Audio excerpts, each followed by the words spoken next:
ચેલેન્જને પહોંચી વળે તેટલા પ્રમાણમાં વ્યક્તિનો વિકાસ તંદુરસ્ત રીતે થાય છે. એટલે કે જે સમસ્યાનો સરળતાથી ઉકેલ લાવી શકતા હોય તો વ્યક્તિનો જે વિકાસ છે જીવનનો તે સારો થઈ શકે છે. અને આપણે આપણી સામે આવી પડતી નાની નાની સમસ્યાઓના પણ ઉકેલ ન લાવી શકતા હોઈએ તો આપણો જીવનનો વિકાસ રૂંધાઈ જાય છે, અટકી જાય છે અને આપણે સામાજિક વિકાસ કરી શકતા નથી. આ સમગ્ર બાબતને સમજવા માટે તેમના જીવન વિકાસના તબક્કાઓનો સિદ્ધાંત સમજવો ખૂબ જરૂરી છે. તો ચાલો મિત્રો, આપણે એરિક એરિક્સનના જીવન વિકાસના તબક્કાઓને એક એક કરીને સમજી લઈએ. પહેલું છે વિશ્વાસ વિરુદ્ધ અવિશ્વાસ, એટલે કે વિશ્વાસ અથવા તો અવિશ્વાસ. બાળક દુનિયામાં પોતાની સાથે અન્ય લોકો જે પ્રમાણનું વર્તન કરે છે તેના આધારે તે દુનિયામાં લોકો પ્રત્યેનો વિશ્વાસ ધરાવે છે કે પછી લોકો પ્રત્યે અવિશ્વાસ ધરાવે છે, એટલે કે લોકોમાં તેને વિશ્વાસ નથી રહેતો. આવું કેમ બને છે? તો બાળક તેના જીવનના પ્રથમ વર્ષમાં વિશ્વાસ અથવા તો અવિશ્વાસની લાગણીની કટોકટી અનુભવે છે, અથવા તો બાળકના જીવનમાં શરૂઆતના વર્ષોમાં જ બાળક વિશ્વાસ અથવા તો અવિશ્વાસની લાગણી અનુભવી શકે છે. સામાન્ય રીતે વિશ્વાસની ભાવનાનો વિકાસ શારીરિક સુખ ચેનની લાગણી ઉપર અને ઓછા ભયની લાગણી ઉપર આધારિત છે. એટલે કે વ્યક્તિની એટલે કે બાળકની જરૂરિયાત જેટલા પ્રમાણમાં સંતોષી શકાય, બાળકની જરૂરિયાત માતા પિતા જેટલા સારા પ્રમાણમાં સંતોષી શકે અને બીજા લોકોનો અથવા તો અન્ય પરિસ્થિતિનો બાળકને ઓછામાં ઓછો ભય લાગે, એટલે કે માતા પિતાના હૂંફની, પ્રેમની, લાગણીની બાળકને જરૂર હોય છે અને જો તેને એ પ્રાપ્ત થાય તો બાળકને દુનિયા ખૂબ જ સારી લાગે છે. અને જે બાળકોને આવો પ્રેમ પ્રાપ્ત ન થાય, એકલવાયું લાગતું હોય, માતા પિતા બાળકોને પ્રેમ ન કરતા હોય, તેમની શારીરિક જરૂરિયાતો, તેમની પ્રાથમિક જરૂરિયાતો પૂર્ણ ન કરતા હોય, તો તેવા બાળકોને અવિશ્વાસની લાગણીનો અનુભવ થાય છે અને આ દુનિયા તેમને જીવવા જેવી લાગતી નથી. એ જ રીતે બાળકોમાં વિશ્વાસ અને અવિશ્વાસની લાગણી બંધાય છે. તો બાળક શું શીખશે એ તેમને મળતી સુખ સગવડની સુવિધાઓ ઉપર આધારિત છે. તો જ બાળક દુનિયાને સારી રીતે સમજી શકે અથવા દુનિયામાં વિશ્વાસ લાવી શકે. નંબર 2, સ્વાયત્તતા વિરુદ્ધ શરમ અને શંકા. સ્વાયત્તતા એટલે સ્વતંત્રતા અથવા તો શરમ અને શંકા, બેમાંથી એક પ્રકારનું વર્તન બાળક શીખે છે. પહેલામાં કીધું કે વિશ્વાસ અને અવિશ્વાસ, બીજું છે સ્વાયત્તતા અથવા તો લઘુતા, શરમ અથવા તો સંકોચ. તો શિશુ બીજા વર્ષની શરૂઆતથી પોતાની સંકલ્પના શક્તિની સ્વતંત્રતાનો ભાવ અનુભવે છે, પોતાની જાતે કાળજી રાખવાનું શીખે છે.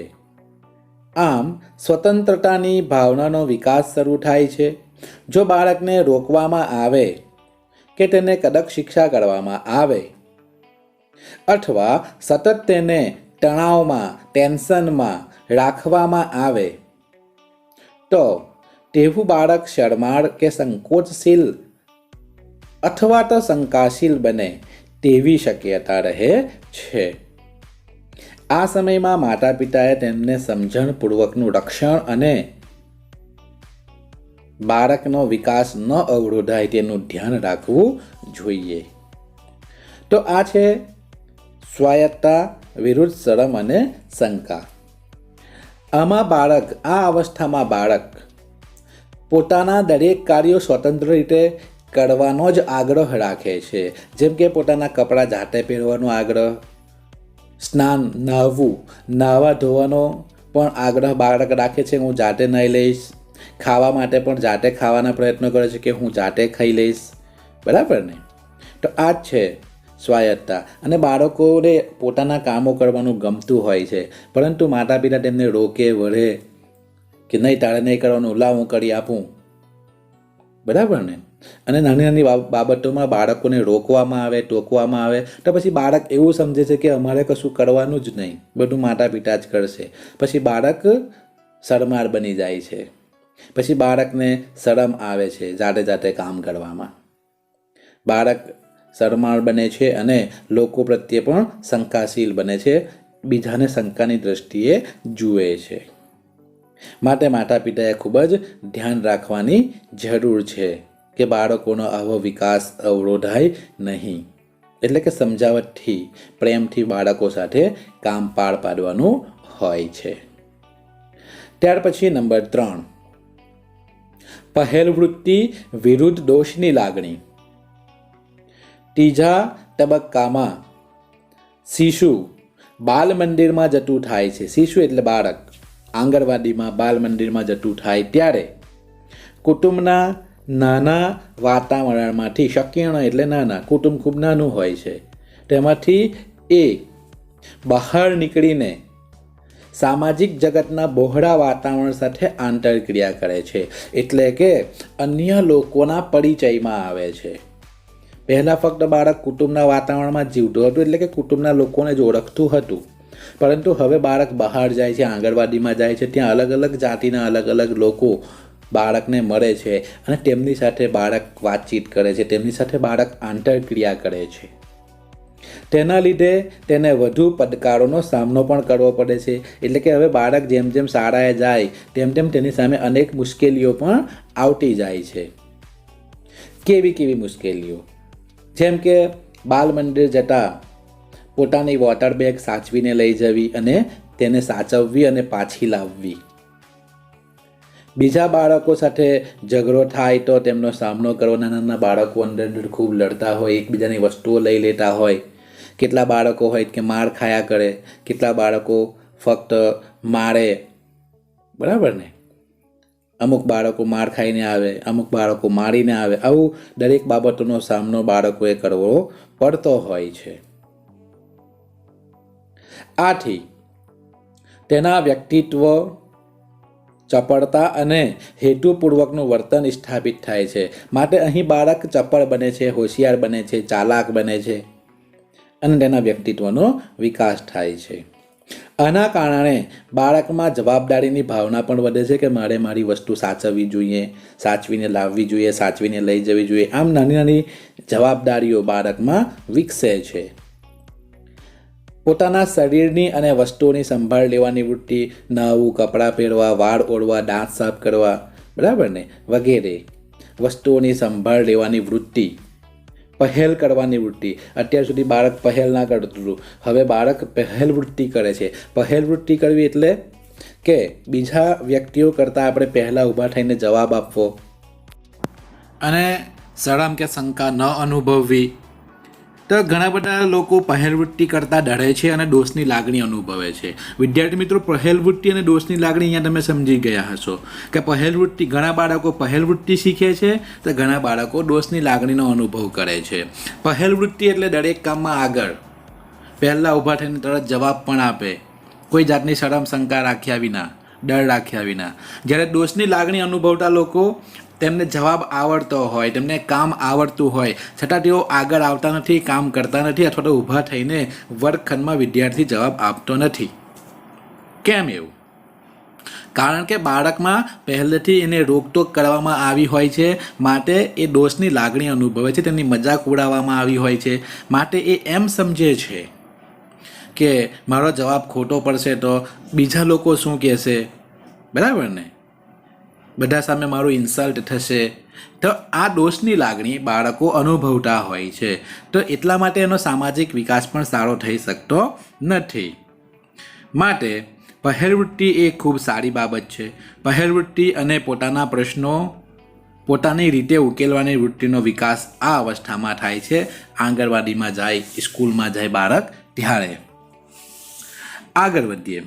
આ સમયગાળામાં માતા પિતાએ તેમની પ્રવૃત્તિઓમાં વિક્ષેપ ના પાડવો જોઈએ, એટલે કે તેમને આવી પહેરવૃત્તિ કરતા, આવા કાર્યો કરતા, સામાજિક કાર્યો કરતા, કોઈની મદદ કરતા તેમને અટકાવવા ન જોઈએ. જો માતા પિતા તેમની પહેરવૃત્તિ કરવાની જે પ્રવૃત્તિ છે તેમાં વિક્ષેપ પાડશે, તેમની રમતગમતોમાં વિક્ષેપ પાડશે, બાળકોને ઘરમાં બૂળી રાખશે, બહાર નહીં જવા દે, અભ્યાસના ટાઈમે અભ્યાસ કરવો જોઈએ અને રમવાના ટાઈમે રમવું પણ જોઈએ. પરંતુ ઘણા માતા પિતા ફક્ત અભ્યાસ જ અને રમવા માટે પણ બાળકને જરા પણ સમય ન આપે, તો એવા બાળકોમાં આવી દોષની લાગણીઓ ઉત્પન્ન થાય છે. વિદ્યાર્થી મિત્રો, તો અહીંયા આપણે સમજી ગયા પહેરવૃત્તિ કોને કહેવાય અને દોષની લાગણી કોને કહેવાય. આગળ જોઈએ. તેમનું વધુ પડતું નિયંત્રણ કરવાથી દોષની લાગણી ઉપસે છે. એટલે કે બાળકો ઉપર વધારે પડતું કંટ્રોલ રાખવાથી, નિયંત્રણ રાખવાથી બાળકમાં આવી દોષની લાગણી ઉત્પન્ન થાય છે અને પછી બાળક સમાજમાં કોઈની મદદ પણ કરતું નથી અને પોતે બસ એકલવાયું જીવન જીવતો હોય છે. બીજા લોકો સાથે હળીફળી શકતો નથી, વર્ગખંડમાં પણ ઊભા થઈને જવાબો આપતો નથી અને કોઈ પણ કાર્યમાં પહેલવૃત્તિ દાખવતો નથી. તેને બીજાની મદદની, બીજાના આધારની જરૂર પડે છે. તો આમ એને રોકટોક કરવાથી, નિયંત્રણ રાખવાથી બાળકનો વિકાસ અટકે છે. હવે આપણે જોઈએ નંબર 5, સ્વ ઓળખ વિરુદ્ધ ભૂમિકામાં ગૂંચવાડો. વિદ્યાર્થી મિત્રો, બાળકને પોતાની સ્વ ઓળખ હોવી જોઈએ, પરંતુ પોતાની સ્વ ઓળખ ન હોવાથી ઘણા બાળકોએ શું કરવું તે અંગેનો ખ્યાલ તેમને હોતો નથી. માટે તેમની ભૂમિકા એટલે તેમને સમાજમાં શું કામ કરવાનું છે, તેમની શું ભૂમિકા છે, શું ભૂમિકા નિભાવવાની છે, તે અંગે તેઓ ગૂંચવાતા હોય છે, ગૂંચવાડો અનુભવતા હોય છે. આ તબક્કો તરુણ વયની મુગ્ધાવસ્થામાં પ્રવેશવાનો છે. અહીંયા તરુણ વયની મુગ્ધાવસ્થા એટલે અહીંયા સામાજિક જીવન જીવવા માટે બાળકે ઘણા બધા વર્તનો શીખવા પડતા હોય છે. તો અહીંયા બાળક જે સામાજિકતા શીખે છે તેને મુગ્ધાવસ્થા તરીકે ઓળખવામાં આવે છે. આ સમયમાં તેના અલગ અલગ વ્યક્તિત્વની ઓળખ ઊભી કરવા તેણે શું શું કરવું જોઈએ તેમજ આગળનું જીવન કેવી રીતે કંડારવું જોઈએ, આ બધા પ્રશ્નો ઉપસ્થિત થાય છે.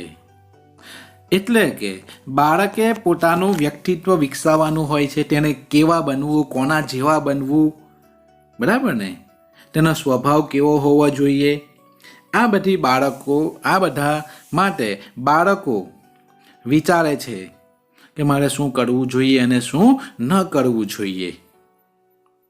તેમજ હવે મારે મારું ભવિષ્ય કેવી રીતે બનાવવું, આગળનું જીવન કેવી રીતે જીવવું, કંડારવું એટલે બનાવવું, આવા પ્રશ્નો અહીંયા ઊભા થતા હોય છે. તો ઘણી વખતે આવી સમસ્યાઓમાંથી બાળક જ્યારે બહાર ન નીકળે ત્યારે તેને સ્વ ઓળખ થતી નથી કે મારે શું કરવું જોઈએ અને શું ન કરવું જોઈએ, હું કોણ છું, મારી શું જવાબદારીઓ છે, મારી શું ભૂમિકાઓ છે, એ વિશે જ્યારે બાળક માહિતગાર ન થાય ત્યારે ગૂંચવાડો ઊભો થાય છે અને એ પોતાનું સારું વ્યક્તિત્વ વિકસાવી શકતા નથી. તો આ તબક્કે માતા પિતાનું માર્ગદર્શન ખૂબ જ મહત્વનું હોય છે. માતા પિતાએ આ ઉંમરના બાળકોને પોતે શું છે, પોતે શું કરી શકે એમ છે, પોતાની શું ભૂમિકા છે, છોકરા તરીકે તેની શું ભૂમિકા છે, છોકરી તરીકે તેનું શું કાર્ય છે, બરાબર ને, આ બધી માહિતી બાળકોને આપવી જોઈએ. માતા પિતા સ્વસ્થ અને અનુભવી વ્યક્તિ હોવાથી માતા પિતાએ સમાજ જોયેલો છે, દુનિયા જોયેલી હોય છે, બરાબર ને, એ પણ આ અવસ્થામાંથી પસાર થયેલા હોય છે. માટે તેમને ઘણો બધો અનુભવ છે કે શું કરવું જોઈએ અને શું ન કરવું જોઈએ, કેવું જીવન જીવવું જોઈએ, કેવી રીતે આપણે સારા વ્યક્તિ બની શકીએ. તો માતા પિતા પાસે આ અનુભવ હોવાથી મુગ્ધાવસ્થામાં એટલે કે તરુણાવસ્થામાં જ્યારે સામાજિક વિકાસ કરવાનો હોય છે ત્યારે મુગ્ધાવસ્થામાં જુદી જુદી ભૂમિકાનું અને તે ભૂમિકાઓ સારી રીતે ભજવવા માટે અથવા તો તે ભૂમિકાઓ સારી રીતે નિભાવી શકે તે માટે પ્રાપ્ત એવા જુદા જુદા માર્ગોનું સૂચન કરવું જોઈએ. દાખલા તરીકે દીકરા તરીકે છોકરો જે હોય ઘરમાં તે માતા પિતાના દીકરા તરીકે છે, તેની બહેનોના એક ભાઈ તરીકે છે, બરાબર ને? તો આ રીતે એની ભૂમિકા છે. એક વિદ્યાર્થી તરીકેની પણ એની ભૂમિકા છે અને ભવિષ્યમાં તે કોઈકનો પતિ પણ બની શકે છે. તો આ બધી જ ભૂમિકાઓ તેને જીવનમાં નિભાવવાની હોય છે. તો આવો ખ્યાલ, આવું સૂચન તેમને માતા પિતાએ આપવું જોઈએ, જેથી મુગ્ધાવસ્થામાં સંતાન ઓછી મૂંઝવણ અનુભવે. એટલે કે અહીંયા બાળકમાં ગૂંચવાડો ન ઊભો થાય અને બાળક ઓછી સમસ્યાઓનો સામનો કરે અથવા તો ઓછી સમસ્યાઓ અનુભવે અને તેની જે સમસ્યા હોય તેનો પણ તેને સરળ માર્ગ મળી જાય, તેનું માર્ગદર્શન મળી જાય. તો બાળક યોગ્ય માર્ગ પસંદ કરશે અથવા તો આવું ન થવાથી બાળક અવળા રસ્તે ખોટા માર્ગે દોડાઈ શકે છે. જો આમ ન થાય તો બાળકની નિષ્ફળતા તેની ભૂમિકા વિશે ગૂંચવાડો ઉપસાવી શકશે અને બાળક વધુ અનિર્ણિત સ્વભાવવાળું બનશે. એટલે કે બાળક પોતાના જીવનમાં મહત્ત્વના નિર્ણયો લઈ શકશે નહીં અને જે નિર્ણયો લેશે તે પણ કદાચ ખોટા હશે. તો એને અનિર્ણિત સ્વભાવવાળું કહી શકાય. ઘણા બધા બાળકો નિર્ણય લઈ શકતા નથી અને હંમેશા એ બીજાના નિર્ણયોને જ ફોલો કરતા હોય છે અને જીવનમાં ખૂબ જ મુશ્કેલીઓમાં મુકાતા હોય છે. માટે આ ઉંમરે બાળકોએ પોતાની સ્વ ઓળખ અને પોતાની ભૂમિકાઓથી પરિચિત થવું જોઈએ. શિક્ષકોની પણ મદદ લઈ શકાય છે. તમારા જો પ્રશ્ન હોય તો તમે મારી મદદ પણ લઈ શકો છો અને અન્ય શિક્ષકોની પણ મદદ લઈ શકો છો. ત્યાર પછી નંબર 6, આત્મીયતા વિરુદ્ધ એકલવાયાપણું. આત્મીયતા એટલે લાગણી, હૂંફ, પ્રેમ. યુવાનીની અવસ્થામાં જુદી જુદી વ્યક્તિઓ સાથેની આંતરક્રિયાથી વ્યક્તિ આત્મીયતાની લાગણી અને એકલવાયાપણાની લાગણી વચ્ચે સંઘર્ષ અનુભવે છે. કાં તો વ્યક્તિ આત્મીય બને છે, લોકો સાથે સારા સંબંધો, દોસ્તીભર્યા સંબંધો વિકસાવી શકે છે, અથવા તો વ્યક્તિ એકલું રહેવાનું પસંદ કરે છે, તેના કોઈ મિત્રો હોતા નથી. તો આવા સંઘર્ષો એટલે કે માનસિક સમસ્યાઓ ઉત્પન્ન થાય છે. યુવાન તેના કુટુંબ સિવાય બહાર પણ આત્મીય સંબંધો વિકસાવવાની કોશિશ કરે છે. એટલે કે અન્ય લોકો સાથે પણ પ્રેમભર્યા, હૂંફાળા, મિત્રતાવાળા સંબંધો વિકસાવવાના પ્રયત્નો કરતા હોય છે.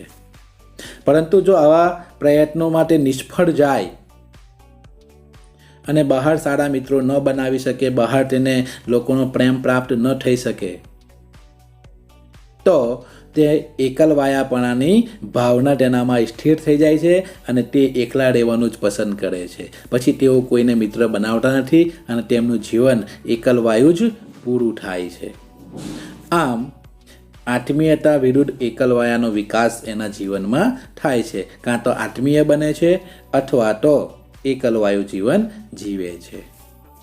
ત્યાર પછી નંબર 7, ઉત્પાદકતા વિરુદ્ધ નિષ્ક્રિયતા. ઉત્પાદન કરવું, કાર્ય કરવું અથવા તો નિષ્ક્રિય રહેવું, કાર્ય ન કરવું. મધ્ય વયે વ્યક્તિ વ્યવસાયમાં સ્થિર થવાના પ્રયત્નો કરે છે.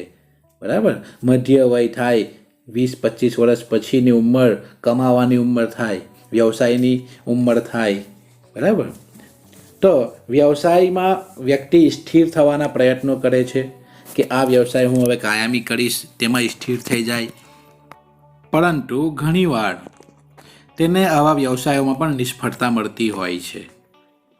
તો મધ્ય વયે વ્યક્તિ વ્યવસાયમાં સ્થિર થવાના પ્રયત્નો કરે છે, તેમજ યુવાનો અને સમવયસ્કો સાથે સ્થિર સંબંધો વિકસાવી જીવન હેતુપૂર્ણ બને તેવી કોશિશ કરે છે. એટલે એક જ વ્યવસાય કરવા માગે છે જેથી એને વારંવાર વ્યવસાય બદલવા ન પડે. એટલે કોઈ નોકરી, કોઈ વ્યવસાયમાં સેટ થવાના પ્રયત્નો કરે છે અને એવા મિત્રો બનાવવાના પ્રયત્નો કરે છે કે જે તેને જીવન દરમિયાન કામ લાગે અને આખું જીવન તેમની સાથે જ મિત્રતા રહે. તો આવા સારા સંબંધો સ્થાપિત કરવાનો પ્રયત્ન કરે છે.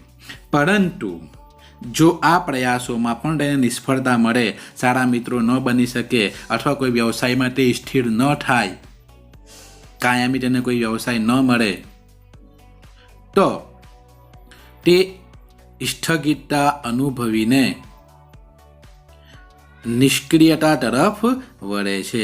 એટલે પછી તે આળસુ થઈ જાય છે, નિષ્ક્રિય થઈ જાય છે અને જીવનમાં કોઈ પણ વ્યવસાય એ કરવાનું પસંદ કરતા નથી. તો આમ ઉત્પાદકતા વિરુદ્ધ નિષ્ક્રિયતા બેમાંથી એક પ્રકારનો વિકાસ જીવનમાં થાય છે.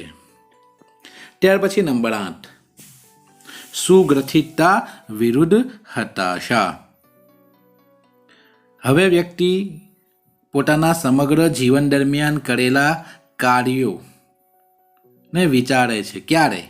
જ્યારે તે રિટાયર થાય છે ત્યારે. જીવનની પાછલી અવસ્થામાં વ્યક્તિ પ્રવૃત્તિથી નિવૃત્ત થઈ પોતે જે જીવનપથ કંડારેલો છે, એટલે કે પોતે જે જીવન દરમિયાન કાર્યો કર્યા છે, જે રીતે જીવન જીવ્યા છે, તેના લેખાજોખા કરે છે. એટલે કે તેને તોલે છે ત્રાજવામાં કે સારા કાર્યો કર્યા છે કે પછી અયોગ્ય કાર્યો કર્યા છે, સારું જીવન જીવ્યા છે કે પછી ખરાબ જીવન જીવ્યા છે, જીવનમાં સુખ, સંતોષ અને સગવડો પ્રાપ્ત થઈ છે કે પછી હતાશા જ પ્રાપ્ત થઈ છે. આ બધું એ પાછલા જીવનમાં વિચારે છે. અને જીવન દરમિયાન પ્રાપ્ત કરેલી સફળતા અને નિષ્ફળતામાં જો સફળતા વધારે પ્રમાણમાં તેને પ્રાપ્ત થઈ હોય સમગ્ર જીવન દરમિયાન, એટલે કે સફળતાનું પલડું ભારે હોય, તો પોતે પસાર કરેલા જીવન પ્રત્યે સંતોષની એટલે કે સુગ્રથિતતાની લાગણી અનુભવે છે. અને જો નિષ્ફળતાનું પ્રમાણ વધુ હોય તેના જીવનમાં તો તે હતાશાની લાગણી અનુભવે છે. આમ વ્યક્તિ નિષ્ફળતાનું પાસું વધુ છે તો એમ અનુભવે છે કે નકારાત્મક લાગણી અથવા તો વિષાદ અથવા તો હતાશાનો અનુભવ કરે છે. અને હકારાત્મક પાસું, સફળતાનું પાસું વધારે સારું હોય, પાસું એટલે ભાગ, બરાબર, એટલે કે સફળતાનું પ્રમાણ વધારે હોય તેના જીવનમાં, તો વ્યક્તિ સારી લાગણીનો અનુભવ કરે છે, સુગઠિતતાનો અનુભવ કરે છે. અને નકારાત્મક પાસું વધારે હોય તો હતાશાનો અનુભવ કરે છે અને હતાશ થઈ જાય છે. આમ ઉપરના તબક્કામાં આવતા પડકારોને, એટલે કે 1 નંબરથી લઈને 8 નંબર સુધીના જે તબક્કા જોયા, તો આ તબક્કામાં આવતા પડકારો, ચેલેન્જ, સમસ્યાઓને હકારાત્મક અભિગમથી ઉકેલ કરી શકાય તેવું હોતું નથી. કારણ કે કોઈ પણ પરિસ્થિતિમાં હંમેશા 2 પ્રકારના ભાવ ઉત્પન્ન થાય છે. એક છે હકારાત્મક અને બીજું છે નકારાત્મક. પણ જો પડકારોનો સામનો તંદુરસ્તીપણે કરવામાં આવ્યો હોય, શાંત મને, શાંત ચિત્તે વિચારીને યોગ્ય નિર્ણય લેવામાં આવ્યા હોય, તો હકારાત્મક લાગણીનું આધિપત્ય રહે છે. એટલે કે જીવનમાં સફળતા વધારે પ્રાપ્ત થાય છે અને વ્યક્તિ પોતાના જીવનનો સારો વિકાસ પણ કરી શકે છે.